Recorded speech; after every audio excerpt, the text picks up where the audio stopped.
Karimuddin বরবুইয়ার last একটা video আমি দেখেছি। উনি অনেক মহিলাদেরকে সঙ্গে নিয়ে একটা প্রোগ্রামে ছিলেন। সেই প্রোগ্রামে উনি বলছেন যে আমি মহিলা উদ্যমিতা দিয়ে দেব, এই কিছুদিনের ভিতরে মুখ্যমন্ত্রী আসবেন। প্রথমে তো একটা কথা বলি, কাঠিগড়া বরখোলা, কাছাড় ডিস্ট্রিক্টে কাঠিগড়া বরখোলার মধ্যে মহিলা উদ্যমিতা দেওয়া হয়েছে।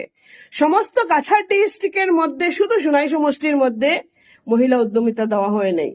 তার মানে এটা নয় যে অপোজিশন এমএলএ, কাঠিগড়া বরখোলায় অপোজিশন এমএলএ, ইভেন হাইলাকান্দি ডিস্ট্রিক্টে অপোজিশন এমএলএ, এআইডিএফ এর এমএলএ, তারপরেও অরুণোদয় ওরা পেয়েছেন, মহিলা উদ্যমিতাও পেয়েছেন। শুধু সোনাই সমষ্টির মানুষ এইগুলা ফ্যাসিলিটিস থেকে বঞ্চিত। তার কারণ কি জানেন? আজকে আপনি অখিল গগৈকে দেখেন, অখিল গগৈর সমষ্টিতে ডেভেলপমেন্ট দেখেন। He is also MLA opposition party, উনি তো আর পাওয়ারের পার্টির নয়।